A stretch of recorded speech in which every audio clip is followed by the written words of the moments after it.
Welcome to BV9 news. ముందుగా headlines చూద్దాం. ఉప ముఖ్యమంత్రిగా పవన్ బాధ్యతల స్వీకరణ. విజయవాడ క్యాంపు కార్యాలయంలో పూజలు. అనంతరం డిప్యూటీ సీఎంగా బాధ్యతల స్వీకరణ. డిప్యూటీ సీఎం హోదాలో పలు శాఖల మంత్రిగాను బాధ్యతలు. అనంతరం పలు ఫైళ్లపై సంతకాలు.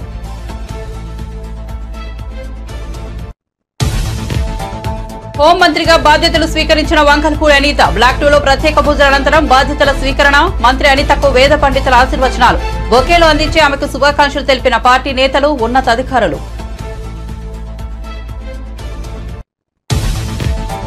సామాన్య కార్యకర్త నుంచి జాతీయ స్థాయికి ఎదిగానంటే బీజేపీ కారణం. 152 రోజుల కుటుంబానికి దూరమై ప్రజా సంగ్రామ యాత్రలో పాల్గొన్నారని గుర్తు చేసిన మంత్రి. కేంద్ర మంత్రిగా బాధ్యతలు స్వీకరించిన అనంతరం కరీంనగర్ కు చేరుకున్న సంజయ్ ఎమోషనల్ కామెంట్స్. జగన్ అసెంబ్లీకి రావాలి, సమస్యలపై మాట్లాడాలన్న మంత్రి పయ్యావుల కేశవ్. సమావేశాల్లో రాష్ట్ర అభివృద్ధికి, ప్రజా సంక్షేమానికి సంబంధించి అర్థవంతమైన చర్చ జరగాలన్న కేశవ్. చంద్రబాబు సారథ్యంలో జవాబుదారీతనంతో కూడిన పారదర్శక పాలన అందిస్తామని హామీ. గత ప్రభుత్వం గృహ నిర్మాణ నిధులను దుర్వినియోగం చేసిందని మంత్రి కీలక వ్యాఖ్యలు. జగనన్న కాలనీలకు నిధులని కేంద్రమేనన్న మంత్రి కొలుసు పార్థసారథి. అన్ని సౌకర్యాలతో గృహాలు నిర్మించే బాధ్యత ప్రభుత్వానిదేనని వెల్లడి. ఖమ్మంలో ఘనంగా TUWJ IJU రాష్ట్ర తృతీయ మహాసభలు. తెలంగాణ రాష్ట్ర సాధనలో జర్నలిస్టుల పాత్ర మరోలేనిదన్న పొంగులేటి శ్రీనివాసరెడ్డి. జర్నలిస్టులకు ప్రభుత్వం అన్ని విధాలుగా అండగా ఉంటుందన్న మంత్రి.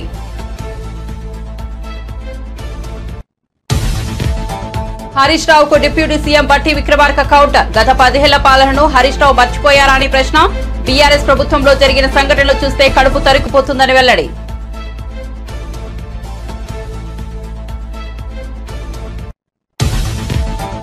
తనపై అన్యాయంగా కేసులు పెట్టారంటూ కన్నీళ్లు పెట్టుకున్న జేసీ ప్రభాకర్ రెడ్డి. గత వైసీపీ ప్రభుత్వంలో చాలా అన్యాయం జరిగిందన్న జేసీ. తమ కుటుంబంపై దొంగలుగా ముద్ర వేసి జైలుకు పంపించారని ఆవేదన.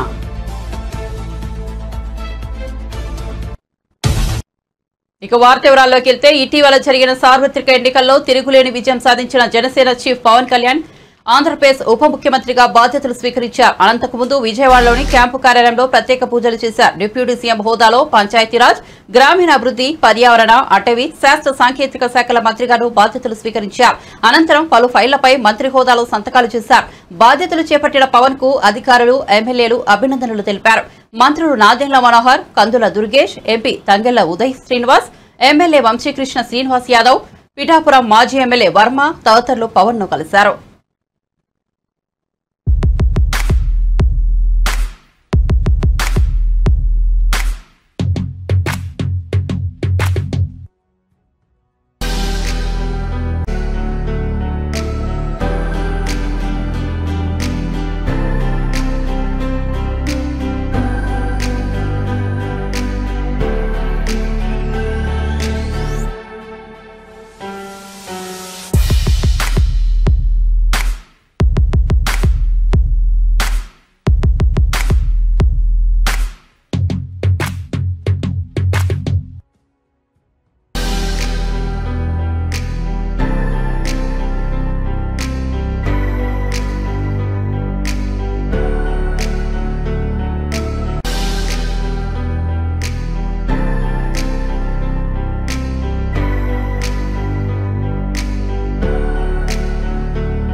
ఏపీలో శాంతి భద్రతలకు విఘాతం కల్పించాలని చూస్తే సహించేది లేదని హోంమంత్రి వంగల్పూడి అనిత హెచ్చరించారు.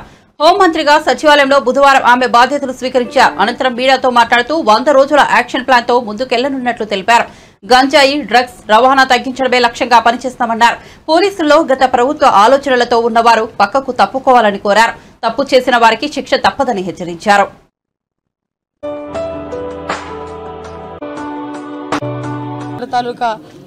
మాకు కృషితో ఈరోజు ఆంధ్రప్రదేశ్ రాష్ట్ర హోమ్ మినిస్టర్గా బాధ్యతలు తీసుకోవడం జరిగింది. ఈరోజు అందరికీ కూడా మా అందరికీ కూడా గుర్తుండిపోయే రోజు. ఎందుకంటే ఎన్నో స్ట్రగుల్స్ ఫేస్ చేసి ఈరోజు అధికారంలోకి వచ్చిన తర్వాత కూడా సామాన్య మధ్యతరగతి కుటుంబానికి సంబంధించిన నేను ఒక సామాన్య టీచర్ని హోమ్ మినిస్టర్గా చేసిన చంద్రబాబు నాయుడు గారికి, లోకేష్ గారికి, పవన్ కళ్యాణ్ గారికి, ఎన్డీఏ లీడర్స్ అందరికీ కూడా, ముఖ్యంగా నా పాయకరపేట నియోజకవర్గ ప్రజలందరికీ కూడా పేరు పేరున ధన్యవాదాలు, నమస్కారాలు తెలియజేసుకుంటున్నా. ఏదైతే చంద్రబాబు నాయుడు గారు మా మీద పెట్టిన ఈ గురుతర బాధ్యతని సమర్థవంతంగా నిర్వహిస్తామని, దానికి ప్రతి ఒక్కరు కూడా సహాయ సహకారాలు అందించాలని నేను మనస్ఫూర్తిగా కోరుకుంటున్నా. ఏదైతే లాస్ట్ 5 yearsలో లా అండ్ ఆర్డర్ విషయంలో చాలా ఇబ్బందికరమైన పరిస్థితులు ప్రజలందరూ ఎదుర్కొన్నారు. ముఖ్యంగా గంజాయి డ్రగ్స్ విషయంలోని కానీ, విచ్చలవిడిగా ఉన్న గంజాయి డ్రగ్స్ నిర్మూలించడం కానీ, అదేవిధంగా అమ్మాయిల మీద జరుగుతున్న అఘాయిత్యాల మీద ఉక్కుపాదం మోపడం కానీ, రాబోయే కాలంలో లా అండ్ ఆర్డర్ విషయంలో ఎక్కడా కూడా ఎటువంటి ఇబ్బంది లేకుండా ఆంధ్రప్రదేశ్ ప్రజలందరూ కూడా సుఖ సంతోషాలతో ఉండాలని మనస్ఫూర్తిగా కోరుకుంటూ, దానికి మేమందరం కూడా కృషి చేస్తాం. దానికి ప్రజలందరి దగ్గర నుంచి కూడా సహాయ సహకారాలు అందించాలని, మీడియా పరంగా మిమ్మల్ని అందరినీ కూడా సహాయ సహకారాలు అందించాలని మనస్ఫూర్తిగా కోరుకుంటున్నాం. ఓటింగ్ సంబంధించిన బడ్జెట్ రిలేటెడ్ మీద ఈరోజు పెట్టడం జరిగింది. ఫస్ట్ బడ్జెట్ రిలేటెడ్ పెట్టడం జరిగింది. ఇంకా మేము కూర్చోవాలి, ఒకసారి ఒక మీటింగ్ కూర్చోవాలి యాక్చువల్గా. ఎందుకంటే చాలా ఇష్యూస్ ఉన్నాయి. ఇప్పుడు దిశ పోలీస్ స్టేషన్ ఆల్రెడీ దిశ చట్టం ఏమీ లేకుండా దిశ పోలీస్ స్టేషన్స్ అనేది మార్చారు. ఆ దిశ పోలీస్ స్టేషన్ అనేది పేరు కూడా మార్చాలి.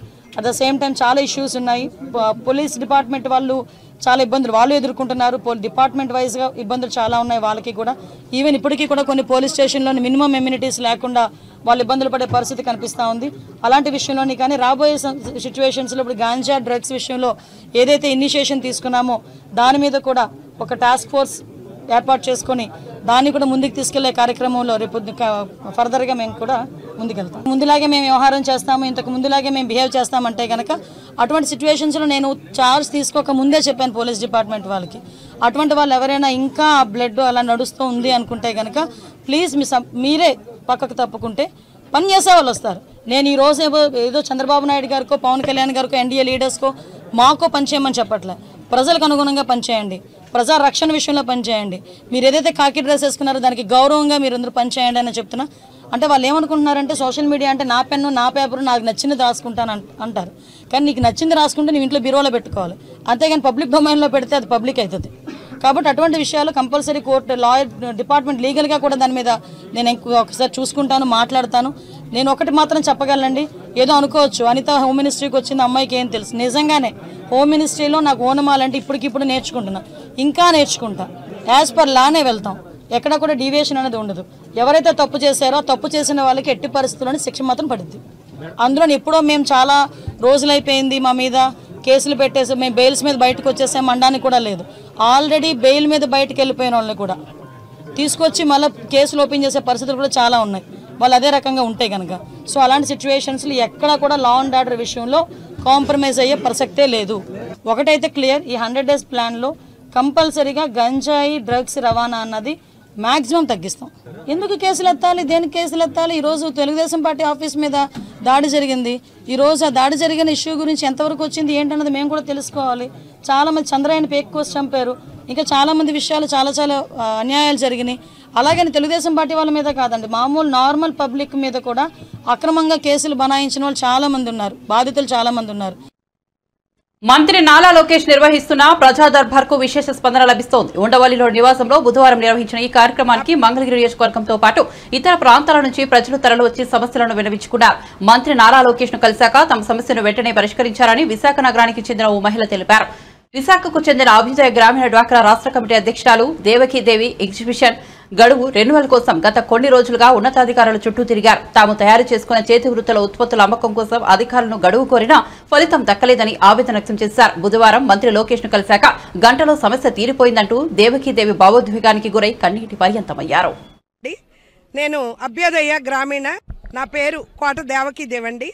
నేను అభ్యుదయ గ్రామీణ డ్వాక్రా స్టేట్ కమిటీ ప్రెసిడెంట్గా పనిచేస్తున్నానండి గత 2015 నుంచి. ఇప్పుడు గత జరిగిపోయిన 5 సంవత్సరాల్లో మేము డ్వాక్రా మహిళలు ఎన్నో కష్టాలు పడ్డాము. గవర్నమెంట్కి పేమెంట్ కట్టి లక్షలు కట్టి మేము చేసుకున్నామండి. ఆ లక్షలు కట్టినా కూడా ఎలక్షన్ కోడ్ ఉండి పోలీసు వారు పర్మిషన్ ఆపేశారు. మాకు డ్వాక్రా బజారు చేనేత నా పేరు కోట దేవకీదేవి అండి. నేను మాజీ ముఖ్యమంత్రి జగన్ అసెంబ్లీకి రావాలని ఆంధ్రప్రదేశ్ శాసనసభ వ్యవహారాల మంత్రి పయ్యావుల కేశవ్ సూచించారు. బుధవారం ఆయన అసెంబ్లీలోని కార్యాలయంలో బాధ్యతలు స్వీకరించారు. అనంతరం మాట్లాడుతూ శాసనసభ సమావేశాల్లో రాష్ట్ర అభివృద్ధికి, ప్రజా సంక్షేమానికి సంబంధించి అర్థవంతమైన చర్యలు చర్చలు జరపాలని ఆకాంక్షించారు. ముఖ్యమంత్రి చంద్రబాబు సారథ్యంలో ప్రజలకు జవాబుదారీతనంతో కూడిన పారదర్శక పాలన అందించేందుకు కృషి చేస్తామన్నారు. జగన్ సభకు వచ్చి ప్రజా సమస్యపై మాట్లాడాలని కోరుకుంటున్నారని పేర్కొన్నారు. ఇప్పుడు సభలో స్వపక్షమైన విపక్షమైన తామే అన్నారు. ప్రజల కోసం ఏ పాత్ర పోషించడానికైనా సిద్ధంగా ఉంటామన్నారు. బాధ్యతలు స్వీకరించిన తర్వాత ఈ నెల 21, 22 తేదీల్లో అసెంబ్లీ నిర్వహణ నేపథ్యంలో ఇందుకు సంబంధించిన దస్త్రాలపై సంతకాలు చేశారు. అనంతరం సమావేశాల నిర్వహణ తదితర అంశాలపై అధికారులతో సమీక్ష నిర్వహించారు. ఎన్టీఆర్ చిత్రపటం వద్ద నివాళులర్పించారు.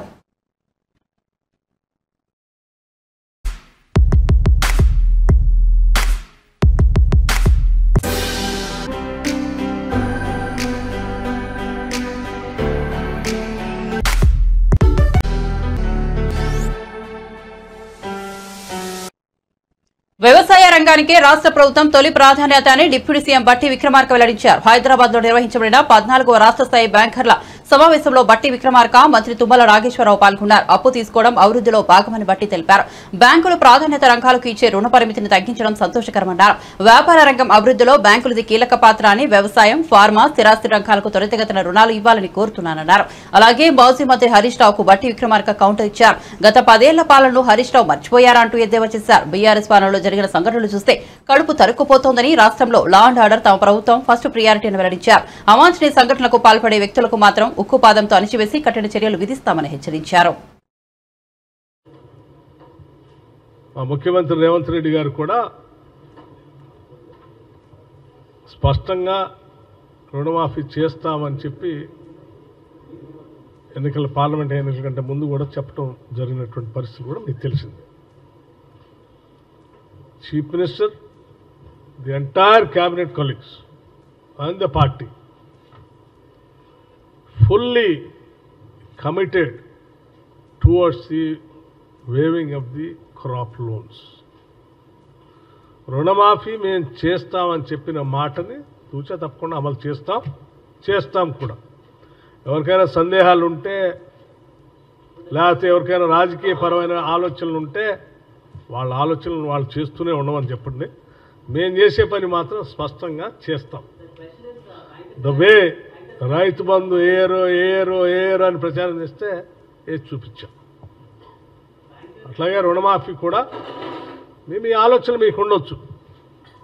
మీరు ₹1,00,000 రుణమాఫీ చేస్తా అని చెప్పి 5 ఏళ్ళు చేయకుండా తాత్సారం చేసి మీలాగనే మిగతా పార్టీలు కూడా ఉంటాయని మీరు ఊహించుకుంటుండొచ్చు. కానీ మేము అలా ఉన్నాం, చేస్తాం, తప్పనిసరిగా చేస్తాం. Will do that.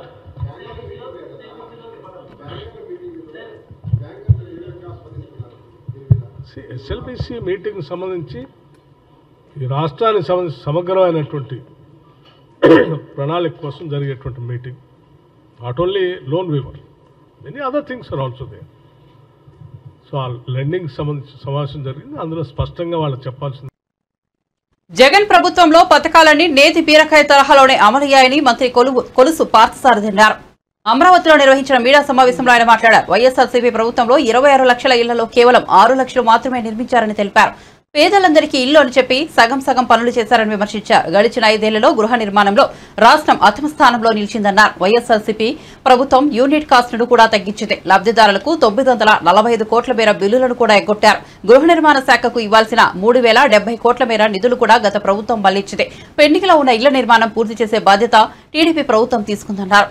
కేంద్ర ప్రభుత్వం ఇచ్చే నిధులు దారి మళ్లించడంతో పాటు రాష్ట్ర వాటాగా ఇవ్వాల్సిన నిధులు ఇవ్వలేదు. గడిచిన 5 ఏళ్లలో పశ్చిమ బెంగాల్లో 45 లక్షల ఇళ్లు నిర్మించారన్నారు.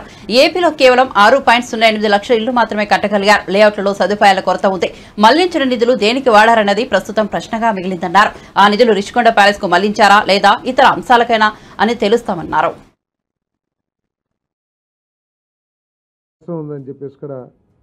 ఈ నిధులన్నింటినీ కూడా డైవర్ట్ చేశారని చెప్పేసి కూడా మనం చేస్తాము.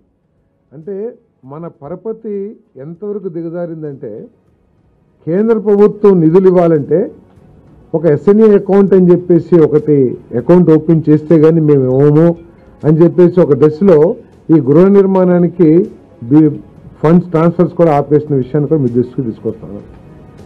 ఇటువంటి డైవర్షను మిస్యూజ్ జరుగుతుందనే ఉద్దేశంతో 7% పీనల్ ఇంట్రెస్ట్ కూడా ప్రభుత్వం మీద కేంద్ర ప్రభుత్వం వేయటమే కాకుండా దాదాపు 27 కోట్ల రూపాయలు మనం పీనల్ ఇంట్రెస్ట్ కూడా కేంద్ర ప్రభుత్వానికి చెల్లించామని చెప్పేసి ఈ సందర్భంగా తెలియజేస్తామని నేను.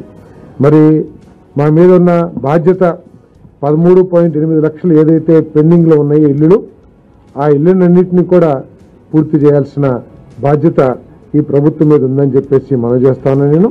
మరి తప్పుకోకుండా ఆ ఇళ్ళన్నింటినీ కూడా పూర్తి చేస్తానికి ఈ చంద్రబాబు నాయుడు గారి ప్రభుత్వం కట్టుబడి ఉంది అని చెప్పేసి కూడా తెలియజేస్తూ, మరి అంతేకాకుండా ఈ ఇళ్లలో మౌలిక సదుపాయాలు కూడా మన లేఅవుట్స్లో మౌలిక సదుపాయాలు కూడా పెద్ద సమస్యగా మారిపోయింది. గత ప్రభుత్వం చంద్రబాబు నాయుడు గారి ప్రభుత్వం ఈ మున్సిపాలిటీస్కి అతి దగ్గరలో ల్యాండ్ ఎక్విజిషన్ చేసి టిట్కో ఇళ్ళు ప్రారంభిస్తే, ఈ ప్రభుత్వంలో ఈ లేఅవుట్లని నివాసయోగ్యం లేని ప్రాంతాల్లో, నిర్మాణానికి అనువుగా లేని ప్రాంతాల్లో ఈ సైట్స్ని ఈ ల్యాండ్ ఎక్విజిషన్ చేయటం మూలంగా ఈ స్కీమ్ కుంటుపడిందని చెప్పేసి కూడా మీ అందరికీ మనం చేస్తాను నేను. ఎందుకంటే చాలా చోట్ల చెరువుల్ని ఎక్వైర్ చేశారు, కొండ వాడు ప్రాంతాలని ఎక్వైర్ చేసేసారు, శ్మశానాలు పక్కన ఎక్వైర్ చేశారు. ఊరికి 10 కిలోమీటర్లు 15 కిలోమీటర్లు ఎక్కడైతే మౌలిక వసతులు కానివ్వండి, లేదా పేదవాళ్ళు వాళ్ళ జీవనోపాధి కోసం ఎక్కడ అవకాశాలు లేని చోట్ల వీటిని ఈ ల్యాండ్ ఎక్విజిషన్ చేయటం మూలంగా ఈ స్కీమ్ కుంటుపడిందని చెప్పేసి కూడా నేను మీ అందరికీ సేవనీగా మనం చేస్తానని. మరి ఈ ఇన్ఫ్రాస్ట్రక్చర్ డెవలప్మెంట్ కోసం ప్రత్యేకంగా మరి ల్యాండ్ లెవెలింగ్ కానివ్వండి, లేదా రోడ్స్ కానివ్వండి, వీటికి కేంద్ర ప్రభుత్వ సహకారంతో, మరి ముఖ్యమంత్రి గారి సహకారంతో పంచాయతీరాజ్ నిధులు సేకరించి ఖమ్మంలో టీయూడబ్ల్యూజే ఐజేయు రాష్ట్ర తృతీయ మహాసభలు ఘనంగా జరిగాయి. ఈ మహాసభలకు మంత్రి Ponguleti Srinivasa Reddy, media academy chairman Srinivasa Reddy హాజరయ్యారు. ఈ సందర్భంగా నేతలు, జర్నలిస్టులు ఇటీవల కన్నుమూసిన మీడియా మోఘల్ రామోజీరావుకు ఘన నివాళులు అర్పించారు. అనంతరం మంత్రి పొంగులేటి మాట్లాడుతూ తెలంగాణ రాష్ట్ర సాధనలో జర్నలిస్టుల పాత్ర మరవలేదన్నారు. గత ప్రభుత్వ 10 ఏళ్ల పాలనలో జర్నలిస్టులకు చేసిందేమీ లేదని విమర్శించారు. గతంలో హైదరాబాద్ జర్నలిస్టులకు కేటాయించిన ఇళ్ల స్థలాలను అతి త్వరలోనే అందజేస్తామన్నారు. అలాగే ఖమ్మం జిల్లా జర్నలిస్టుల ఇళ్ల స్థలాల సమస్యను త్వరలోనే పరిష్కరిస్తామని హామీ ఇచ్చారు. ఇక అక్రిడేషన్ కార్డులో మరో 3 నెలలు పొడిగిస్తున్నట్లు తెలిపారు. హెల్త్ కార్డుల అంశంపై ముఖ్యమంత్రితో చర్చించిన తర్వాత నిర్ణయం తీసుకుంటామన్నారు. జర్నలిస్టులకు కాంగ్రెస్ సర్కార్ అన్ని విధాలుగా అండగా ఉంటుందని మంత్రి పొంగులేటి చెప్పారు. కొన్ని కోర్టులో ఉన్న కారణంగా జీవోలు ఇచ్చినా అది ఇంప్లిమెంటేషన్ జరగలేదు. ఆ కోర్టుకు సంబంధించినవి కూడా గత ప్రభుత్వంలోనే జడ్జిమెంట్ వచ్చినా ఏదో వంక చేసి కాలయాపన తెచ్చుకున్న తెలంగాణ కోసం పోరాటం చేసిన, ఇందాక శేఖరన్న చెప్పినట్లు పోరాటం చేసిన అందరితో పాటు అదే గాడికి కట్టేశారు జర్నలిస్టులని ఆనాటి ప్రభుత్వం. ఈ తెలంగాణ రాష్ట్ర సాధనలో మీ పాత్ర ఎంతున్నది అన్నది ఈనాడు తెలంగాణ ప్రజలందరూ ఎవరు కూడా మర్చిపోరు. దాంట్లో భాగంగా గడిచిన 10 సంవత్సరాల్లో ఈ తెలంగాణ తెచ్చుకున్న తెలంగాణలో తెలంగాణ ప్రజలు ఎంత సుఖపడ్డారు, దాంట్లో జర్నలిస్టులు ఎంత ఆనందపడ్డారో నాకు కానీ, ఈ ప్రభుత్వంలోని ముఖ్యమంత్రిగా ఉన్న రేవంత్ రెడ్డి గారికి కానీ, ఈ ప్రభుత్వానికి కానీ, ఈ తెలంగాణ ప్రజలకు కానీ తెలియంది కాదు. ఈ తెచ్చుకున్న మార్పు కావాలి అని తెచ్చుకున్న ఈ పేదోడి ప్రభుత్వంలో ఇళ్ల స్థలాలకు సంబంధించిన అంశాల్లో గౌరవ ముఖ్యమంత్రి గారితో నేను ఇక్కడికి వచ్చే ముందు మాట్లాడాను. శ్రీనివాసరెడ్డి గారిని చైర్మన్గా వేసే రోజు చాలా వివరంగా డిస్కస్ చేశాం. రాత్రి నేను ఇక్కడ ఇట్లా వెళ్తున్నానని చెప్పాను. అతి కొద్ది రోజుల్లోనే హైదరాబాదుకు సంబంధించిన గతంలో జీవోలు ఇచ్చి, ఆ జీవోలు ఇచ్చినవి న్యాయస్థానాల్లో కొన్ని విషయాల్లో ఇబ్బందులుండి ఆగిన అంశాన్ని యుద్ధ ప్రాతిపదిక మీద అతి కొద్ది రోజుల్లోనే ఆ ల్యాండ్ మీకు హ్యాండ్ ఓవర్ చేయటం జరుగుద్దని ఈ వేదిక మీద నుంచి గౌరవ చైర్మన్ గారితో పాటు సభ్యులకు తెలియజేస్తున్నాను. అదే రకంగా గతంలో ఖమ్మంలో ఇచ్చారు కొన్ని. ఎందుకంటే నాకు స్వార్థం ఉంటుంది. ఆ స్వార్థంలో ప్రధానమైంది ఈ జిల్లా వాస్తవుడిని కాబట్టి ముందు ఖమ్మం జిల్లా మిత్రులకి గతంలో జీవో ఇచ్చి ఆగిపోయింది. దాంట్లో చిన్న చిన్న పొరపాట్లున్నాయి. అటు రెవెన్యూ శాఖలో కూడా మంత్రిని నేనే కాబట్టి వచ్చేటప్పుడు కలెక్టర్ గారికి, కొత్త కలెక్టర్ గారికి కూడా నేను చెప్పాను, ఆదేశించాను. ముఖ్యులు మీ ఈ సమావేశాలు అయిన తర్వాత కలెక్టర్ గారిని కలిసి వారు దానికి ఆల్టర్నేటివ్ ల్యాండ్ ఏదైతే మీకు చూపిస్తారు దాన్ని మీరు ఎస్ అనుకుంటే ఆ ప్రపోజల్ పంపిస్తే విత్ ఇన్ కపుల్ ఆఫ్ డేస్లోనే దాన్ని కూడా మీకు జీవో రూపంలో ఇస్తాను. అంతేకాదు మీకు ఈ నెలాఖరు కల్లా అక్రిడేషన్ కార్డ్స్, అదే రకంగా మీ బస్సు పాసులు కూడా టైం అయిపోతుందని చైర్మన్ గారు మిగతా మిత్రులు నాకు చెప్పారు. 3-4 రోజుల క్రితమే మీ ఫైలు 3 మంత్స్కి ఎక్స్టెన్షన్ చేస్తూ ఆల్రెడీ సంతకం పెట్టాను. కలెక్టర్లకి అవి కూడా ఆదేశాలు ఇవ్వాలి కానీ రేపు. ఈ బాధ్యత కరీంనగర్ ప్రజల పెట్టిన భిక్ష అని, సామాన్య కార్యకర్త నుంచి జాతీయ స్థాయికి ఎదిగానంటే బీజేపీ కారణమని బండి సంజయ్ అన్నారు.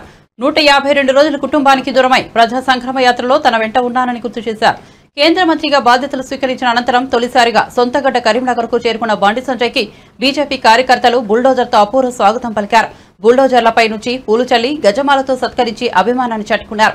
కరీంనగర్ గడ్డకు పాదవివందనం చేయడం ద్వారా తనను ఎంపీగా గెలిపించిన ప్రజలకు ధన్యవాదాలు తెలిపారు. కేంద్ర మంత్రి అయినా, నాయకులు ప్రజల ఆశీర్వాదంతో నేను నాయకునైనా, ఇలా కేంద్ర మంత్రి అయినా, నరేంద్ర మోడీ గారి ప్రభుత్వంలో వారి ఆశీర్వాదంతో, అమిత్ షా గారి శాఖలో వారి సహాయ మంత్రిగా బాధ్యతలు నిర్వహించే అవకాశం మా జాతీయ అధ్యక్షులు జేపీ నడ్డా గారు ఇవ్వడం, జాతీయ నాయకత్వం ఇవ్వడం నిజంగా చాలా సంతోషం. ఆ తల్లి అమ్మవారి దయతోని ఈరోజు ఈ స్థాయిలో ఉన్న నేను ఒక కార్పొరేటర్ స్థాయి నుంచి మన కేంద్ర సహాయ మంత్రి స్థాయికి ఎదిగిన అంటే ఇది కేవలం భారతీయ జనతా పార్టీలో మాత్రమే సాధ్యం. రాష్ట్ర అధ్యక్షునిగా ఉన్నప్పుడు, నేను రాష్ట్ర అధ్యక్షుడు ఉన్నప్పుడు ఈ తెలంగాణ రాష్ట్రంలో బీఆర్ఎస్ పార్టీ ప్రభుత్వం భారతీయ జనతా పార్టీ కార్యకర్తల మీద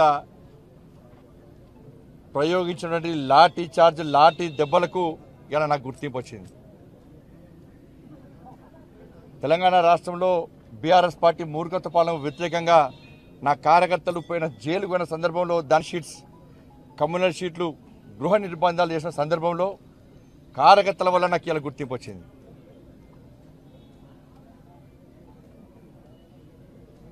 వాళ్ళ అనేక మంది నాయకులు, కార్యకర్తలు ఇలా ప్రజా సంగ్రామ యాత్ర చేపడుతుంటే దాదాపు 150 రోజుల పాటు వాళ్ళ కుటుంబాలకు దూరమై వాళ్ళ సొంత పనులు పక్కబెట్టి మోడీ గారి యొక్క ఆశీర్వాదంతో, మా జేపీ నడ్డా గారి యొక్క ఆదేశం మేరకు మేము తెలంగాణ రాష్ట్రంలో నిర్వహించిన ప్రజా సంగ్రామ యాత్రలో నా అడుగులో అడిగేసి ఇవాళ నాకు చేదోడు వాదోడు ఉన్నటువంటి ప్రజా సంగ్రామ యాత్రలో పాల్గొన్నటువంటి కార్యకర్తల యొక్క కష్టమే వాటి వల్లనే నాకు ఈరోజు ఈ బాధ్యత, ఈ గుర్తింపు వచ్చింది. అందుకే ఇది కార్యకర్తలకు అంకితం. ఈ బాధ్యత కూడా, ఈ పదవి కూడా కార్యకర్తలకు అంకితం. ఆ రోజు కార్యకర్తలు అంత అగ్రెసివ్గా కొట్టాడుకుంటే, కార్యకర్తలు జైలుకు పోకుంటే. బస్సుల కొనుగోలు విషయంలో వైఎస్ఆర్సీపీ ప్రభుత్వం తమను దొంగలుగా చిత్రీకరించి జైలుకు పంపారని మాజీ ఎమ్మెల్యే జేసీ ప్రభాకర్ రెడ్డి తీవ్రస్థాయిలో మండిపడ్డారు. వైఎస్ఆర్సీపీ ప్రభుత్వంలో ఐపీఎస్ సీతారామాంజనేయులు, అప్పటి మంత్రి పేర్ని నాని, డీటీసీ శివరాంప్రసాద్ ఆదేశాలతో వేధించారని ధ్వజమెత్తారు. 10 రోజుల్లో అధికారులు తనకు న్యాయం చేయాలని డిమాండ్ చేశారు. లేదంటే ఎస్పీ కార్యాలయం, డీటీసీ ఆఫీస్ ముందు తాను, తన కుటుంబ సభ్యులు నిరాహార దీక్ష చేస్తామని జేసీ ప్రభాకర్ రెడ్డి హెచ్చరించారు. బస్సులు దొంగవి తెచ్చినామని, ఇది పంజాబ్ గవర్నమెంట్, ఇది మా మెడ్రాస్ గవర్నమెంట్ ఉంది. పంజాబ్ గవర్నమెంట్లో 7,000 బండ్లు అమ్మినారు. సుప్రీంకోర్టు రూల్ జడ్జిమెంట్ ఏముంది, after April 1, 2017 manufacturer or agent can't sell the vehicle in India. 7,000 బండ్లకు గాను పంజాబ్ గవర్నమెంట్ ఏం చేసిందంటే ఒక పెద్ద అనౌన్స్మెంట్ ఇచ్చింది. ఎవరి దగ్గర ఇలాంటి బండ్లు ఉంటే, తమిళనాడులో కూడా ఇచ్చింది, ఎక్కడైనా సరే ఇలాంటి బండ్లు ఎవరన్నా మీరు కొనింటే బై మిస్టేక్ రిజిస్ట్రేషన్ చేసినది, అమ్మినది, మీరు బండ్లన్నీ వెనక్కి అంటే పంజాబ్లో ఒకటేసారి 5,700 బండ్లు సరెండర్ చేసినారు. ఆంధ్రప్రదేశ్లో ఈ రోజు కూడా ఈ బండ్లు ఉన్నాయి.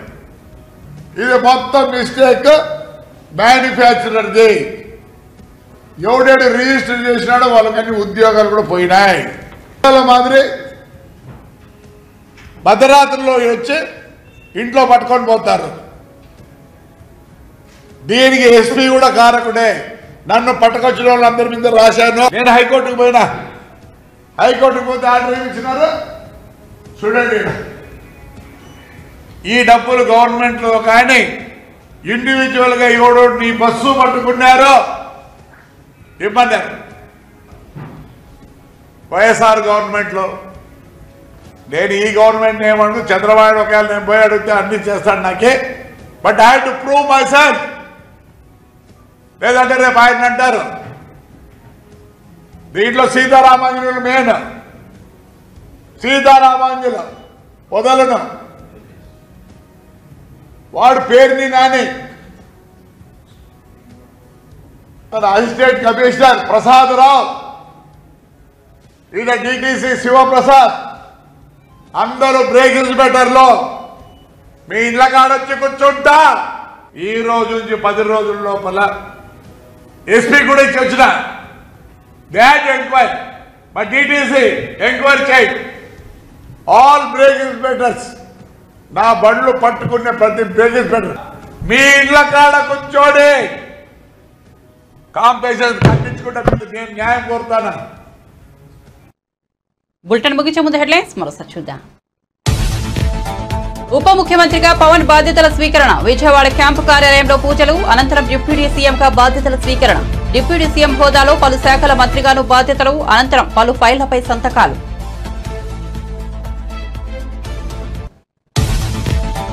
హోంమంత్రిగా బాధ్యతలు స్వీకరించిన వంగలపూడి అనిత. బ్లాక్ 2లో ప్రత్యేక పూజల అనంతరం బాధ్యతల స్వీకరణ. మంత్రి అనితకు వేద పండితుల ఆశీర్వచనాలు. బొకేలు అందించి ఆమెకు శుభాకాంక్షలు తెలిపిన పార్టీ నేతలు, ఉన్నతాధికారులు.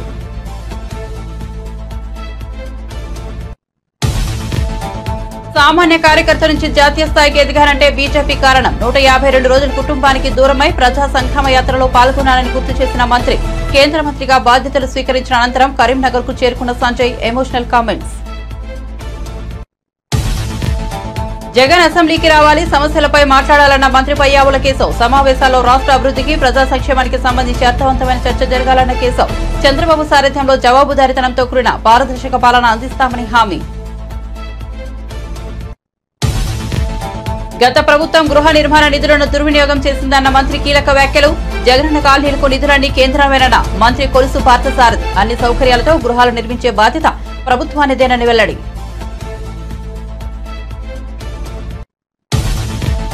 ఖమ్మంలో ఘనంగా టీయూడబ్ల్యూజే, ఐజేయూ రాష్ట్ర తృతీయ మహాసభలు. తెలంగాణ రాష్ట్ర సాధనలో జర్నలిస్టుల పాత్ర మరోలేనిదన్న పొంగులేటి శ్రీనివాసరెడ్డి. జర్నలిస్టులకు ప్రభుత్వం అన్ని విధాలుగా అండగా ఉంటుందన్న మంత్రి.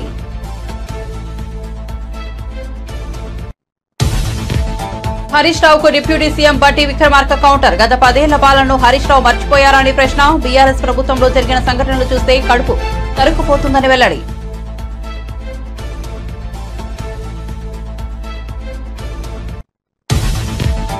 తనపై అన్యాయంగా కేసులు పెట్టారంటూ కన్నీళ్లు పెట్టుకున్న చేసి ప్రభాకర్ రెడ్డి. గత వైసీపీ ప్రభుత్వంలో చాలా అన్యాయం జరిగిందన్న చేసి తమ కుటుంబంపై దొంగలుగా ముద్ర వేసి జైలుకు పంపించారని ఆవేదన.